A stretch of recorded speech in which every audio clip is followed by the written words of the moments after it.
আমি বিধায়ক হলে আমি আমার মেমারি বিধানসভায় এটা সম্ভব করে দেখাবো।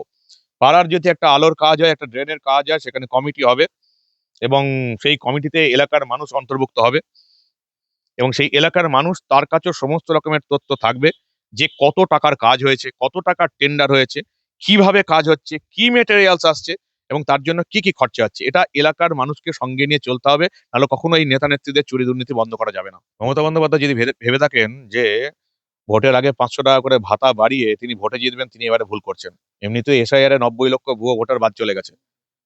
63টা আসনে 2021-এ 63টা আসনে 1 থেকে 5,000 ভোটের ব্যবধানে ফয়সলা হয়েছে, যেখানে বিজেপি হেরেছে। আর 63টা আসন তো 21 সালেই জেতা আসন ছিল, যারা জিততে পারেনি শুধুমাত্র ভুয়ো ভোটারের জন্য। 90 লক্ষ ভুয়ো ভোটার বাদ চলে গেছে। আর এইবারে হিন্দুরাও এক কাট্টা হচ্ছে। তারা মমতা বন্দ্যোপাধ্যায়ের তৃণমূলকে ভোট দেবে না, তারা বুঝে গেছে আমাদের বিপদ। এবারে মুসলিমদেরও পুরো ভোটটা মমতা বন্দ্যোপাধ্যায় পাবে না, কারণ মুসলিমরা জেনে গেছে যে মমতা বন্দ্যোপাধ্যায় তাদেরকে শুধু ব্যবহার করেছেন। উনি হারতে চলেছেন, তাই ইভিএম এর কথা তুলছেন। মমতা বন্দ্যোপাধ্যায় হারছেন, কোনো সন্দেহ নেই। মমতা বন্দ্যোপাধ্যায় তার পুরো প্রেসকে কাজে লাগিয়ে, পোস্টাল ব্যালটকে কাজে লাগিয়ে মমতা বন্দ্যোপাধ্যায় রটিয়ে দিয়েছিলেন, তারা জিতছেন। ফলে 2021-এ প্রায় কিছুক্ষণ চলার পরে কিন্তু বিজেপির সমস্ত কর্মী সমর্থকরা এই রটনা, এই যে তৃণমূলে জিতছে এটা শোনার পর কিন্তু তারা বুথ ছেড়ে বেরিয়ে গেছিল, মানে কাউন্টিং সেন্টার ছেড়ে বেরিয়ে গেছিল। অতএব মমতা বন্দ্যোপাধ্যায় যেটা করে এসেছেন, তিনি কি করেছেন গোটা মানুষ জেনে গেছে। ফলে তিনি যেটা করেছেন সেটাই এবার তিনি বলার চেষ্টা করছেন। 2021-এ মমতা বন্দ্যোপাধ্যায় এই কেসটাই করেছিলেন। প্রেসকে দিয়ে, নিজের নবান্নের বিজ্ঞাপনে চলা মিডিয়াকে দিয়ে রটিয়ে দিয়েছিলেন, তারা জিতছে। ফলে একেবারে মাঝপথে আসন ছেড়ে চলে গেছিলেন। আর বিজেপি ওখানে 70-এর ঘরে আটকে থাকতো না। বিজেপি অ্যালডিএফ সরকারে আসতে না পারলেও কিছু না হলেও 140-এর কাছাকাছি পৌঁছে যেত। বিজেপি এবারে ক্ষমতায় আসছে, বিভিন্ন রকমের হিসেব বলছে বিজেপি 177-এর প্লাস পাচ্ছে। মোটামুটি এদের হিসাব যেটা, আমার মতে আরো বেশি পাবে। বিজেপি ক্ষমতায় আসছে, এবার পদ্ম ফুল ফুটছে। यहाँ पूरे पूरे बंगाल के अंदर बीजेपी की सरकार आएगी, आप मंत्री बनेंगे। जय श्री राम। जय श्री राम, जय श्री राम। पूरा सिस्टम मेरे खिलाफ खड़ा हो गया मुझे हराने के लिए। मत कर, तेरे साथ में महाकाल है। भगवान पता नहीं किस भेष में दर्शन देके चले जाएं, किसी को पता नहीं है। जय हो। আপনি প্রচার যে করছেন, এই প্রচারে আপনার মূল বার্তাটা কি? মানুষের কাছ থেকে আপনি কি ধরনের ঠিক সমর্থনটা পান? প্রথম বার্তা পরিবর্তনের বার্তা। কেন্দ্রের সঙ্গে যেতে হবে, বিজেপি সরকারকে আনতে হবে।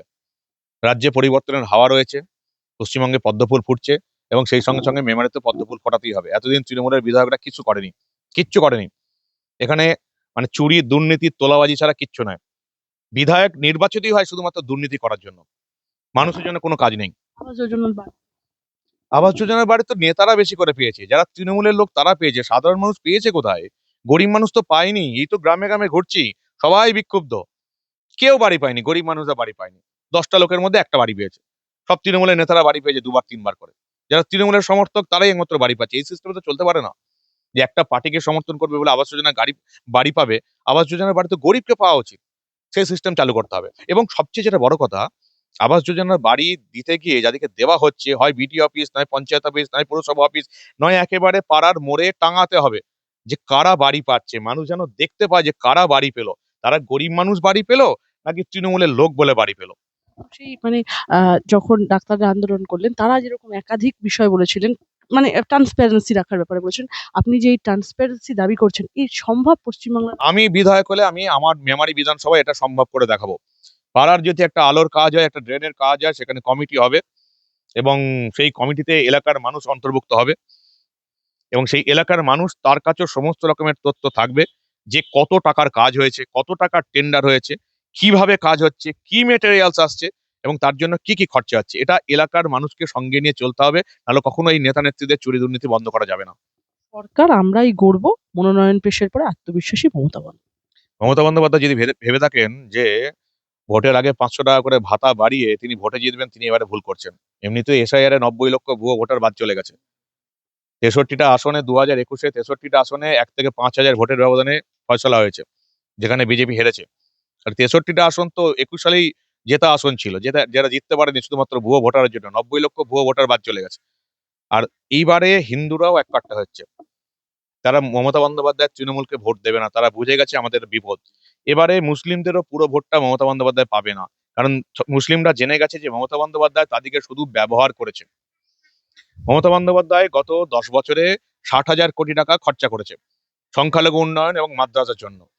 কিন্তু দেখা যাচ্ছে সেই টাকাটা সংখ্যালঘু উন্নয়ন বা মাদ্রাসায় আদৌ খরচা হয়নি।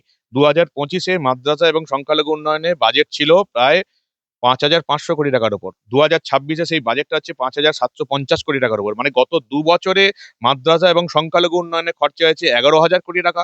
10 বছরে খরচা হয়েছে 60,000 কোটি টাকা। কিন্তু তুমি নিশ্চয়ই দেখেছো, তুমি তো ফিল্ডে আছো, রিপোর্টিং করছো, বিকাশ ভবনের সামনে কিন্তু মাদ্রাসা শিক্ষকরা বসে আছে, তারা 10 বছর মাইনে বাড়েনি।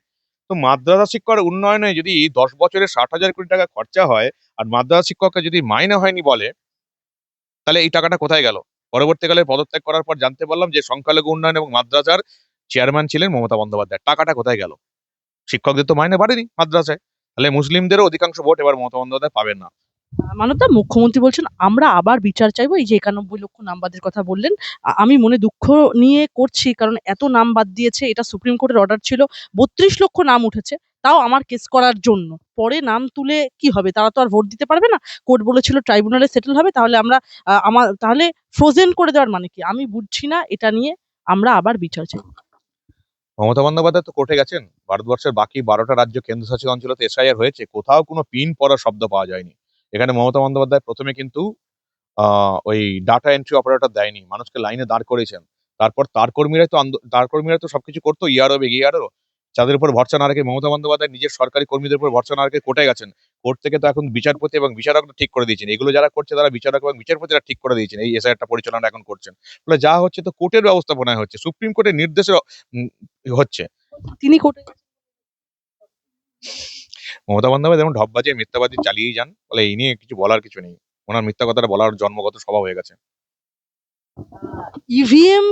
ইভিএম কেন্দ্রীয় সরকার তৈরি করে, খারাপ হলে ভোট করতে দেবেন না, বলবেন নতুন ইভিএম মেশিন আনুন। যদি লোডশেডিং করে, আহ মা বোনেরা রাত জেগে পাহারা দিন, নেতারা নয়, তৃণমূলের কর্মীরাই সম্পদ। একদম রাত জেগে ভোট বুথ পাহারা দিতে বলছেন। এবং আরো একটা কথা বলছেন মমতা বন্দ্যোপাধ্যায় বারংবার, ইভিএম হ্যাক করার কথাটা বলছেন। এটা বারবারই বলেন। গোটা ভারতবর্ষের সমস্ত জায়গায় কেন্দ্রীয় নির্বাচন কমিশন ইভিএম দিয়ে ভোট করায়, কোথাও কোনো অসুবিধা হয় না।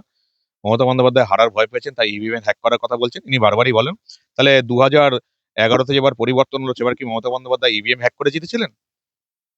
নাকি এই যে 21-এর নির্বাচনে মমতা বন্দ্যোপাধ্যায় ইভিএম হ্যাক করে জিতেছেন? তাহলে মমতা বন্দ্যোপাধ্যায় যে ভোটগুলো জিতেছিলেন সেগুলো কি ইভিএম হ্যাক করে জিতেছিলেন উনি? উনি হারতে চলেছেন, তাই ইভিএম এর কথা তুলছেন। মমতা বন্দ্যোপাধ্যায় হারছেন, কোনো সন্দেহ নেই। আপনি সবসময় একজন সুচারু সাংবাদিক হিসেবে, মানে পলিটিক্যাল অ্যানালিস্ট হিসেবে মানুষের সামনে সমস্ত বিষয় উদ্ঘাটন করেছেন। পলিটিক্যাল চড়াই-উতরাই খুব ভালো করেই পর্যালোচনা করেছেন মানবদা। আমি নতুন করে বলার কিছু নেই। মমতা বন্দ্যোপাধ্যায় একটা কথা বলছেন যে 4th মে গণনা হবে। ১ম ওরা দেখাবে ওরা জিতছে। কিন্তু আমি তৃণমূল কর্মীদেরকে বলব, গণনা শেষ না হওয়া পর্যন্ত বুথ ছাড়বেন না। হঠাৎ করে মুখ্যমন্ত্রী এই ঘর কারণ এটা তিনি 2021-এ তিনি এটাই করেছিলেন। মমতা বন্দ্যোপাধ্যায় তার পুরো প্রেসকে কাজে লাগিয়ে, পোস্টাল ব্যালটকে কাজে লাগিয়ে মমতা বন্দ্যোপাধ্যায় রটিয়ে দিয়েছিলেন, তারা জিতছেন। ফলে 2021-এ প্রায় কিছুক্ষণ চলার পরে কিন্তু বিজেপির সমস্ত কর্মী সমর্থকরা এই রটনা, এই যে তৃণমূলে জিতছে, এটা শোনার পর কিন্তু তারা বুথ ছেড়ে বেরিয়ে গিয়েছিল, মানে কাউন্টিং সেন্টার ছেড়ে বেরিয়ে গিয়েছিল। অতএব মমতা বন্দ্যোপাধ্যায় যেটা করে এসেছেন, তিনি কি করেছেন গোটা মানুষ জেনে গেছে। ফলে তিনি যেটা করেছেন সেটাই এবার তিনি বলার চেষ্টা করছেন। 2021-এ মমতা বন্দ্যোপাধ্যায় এই কেসটাই করেছিলেন। প্রেসকে দিয়ে, নিজের নবান্নের বিজ্ঞাপনে চলা মিডিয়াকে দিয়ে রটিয়ে দিয়েছিলেন, তারা জিতছে। ফলে একেবারে মাঝপথে আসন ছেড়ে চলে গিয়েছিলেন। আর বিজেপি ওখানে 70-এর ঘরে আটকে থাকতো না। বিজেপি অ্যালডিএফ সরকারে আসতে না পারলেও কিছু না হলেও 140-এর কাছাকাছি পৌঁছে যেত। কত হলো? সেটা বলতে পারবো না, এটা তো জনতা ভোট দেবে। বিজেপি এবারে ক্ষমতায় আসছে, বিভিন্ন রকমের হিসেব বলছে বিজেপি 177-এর প্লাস পাচ্ছে মোটামুটি, এদের হিসাব যেটা, আমার মতে আরো বেশি পাবে। বিজেপি ক্ষমতায় আসছে, এবার পদ্মফুল ফুটছে। শেষ ৩টে প্রশ্ন একদম শেষে।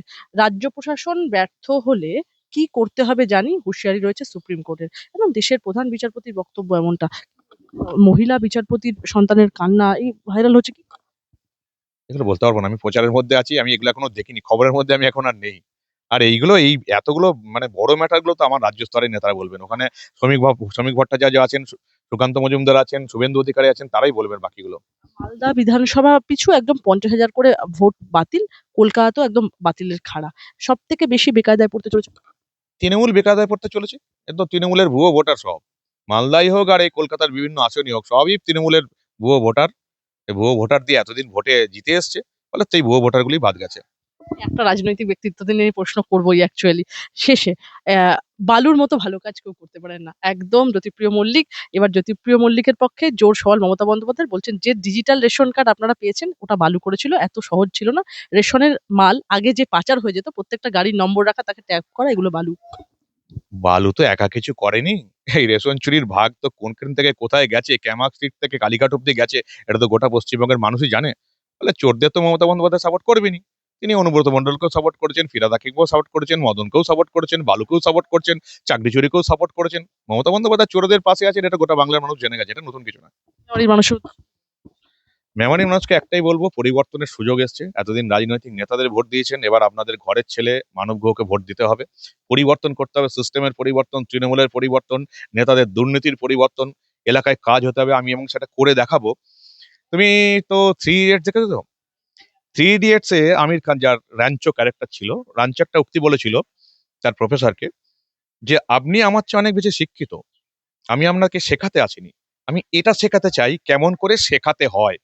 তেমনি আমি যদি মেমারির মানুষ আমাকে বিধায়ক করে, আমি গোটা রাজনীতির ব্যক্তিত্বকে, পুরো রাজনীতিকে, সিস্টেমকে এটা শেখাতে চাই যে রাজনীতিটা কিভাবে করতে হয়, জনপ্রতিনিধিকে কি কাজ করতে হয়, কিভাবে মানুষের সঙ্গে চলতে হয়, এটা শেখাতে আমি ময়দানে নেমেছি।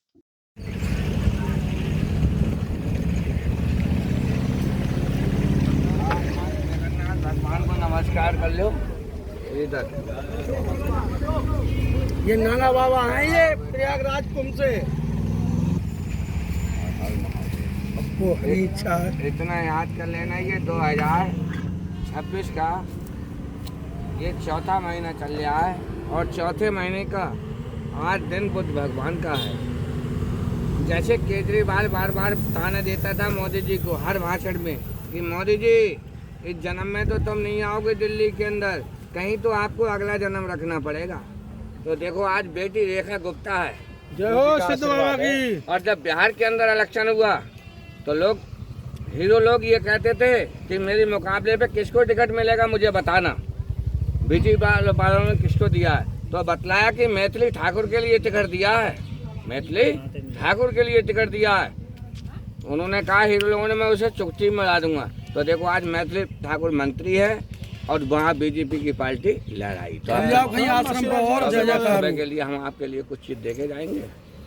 तो हमारा कोई मठ मंदिर है यहाँ पे हाँ, ठहरने का इंतजाम कहीं है महाराज का। हम लोग फिर तुम्हें कुछ चीज देके जाएं और यहाँ पूरे बंगाल के अंदर बीजेपी की सरकार आएगी, आप मंत्री बनेंगे। जय श्री जय राम। श्री राम, जय श्री राम। पूरा सिस्टम मेरे खिलाफ खड़ा हो गया मुझे हराने के लिए। चमत्कार तेरे साथ में महाकाल है, भगवान पता नहीं किस भेष में दर्शन देके चले जाएं, किसी को पता नहीं है।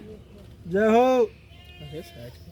तो आपने मेरा फोन नंबर ले लें, अपना दे दें तो हम लोग तुम्हें बुला लेंगे। अपना अगर व्यवस्था बात एक फोटो दे आप जाए। कहीं महाराज की ठहरने की व्यवस्था करा दीजिए। सही है, नहीं है? फिर सुबह महाराज प्रातः काल आप मीडिया वाले हैं। अच्छा दादा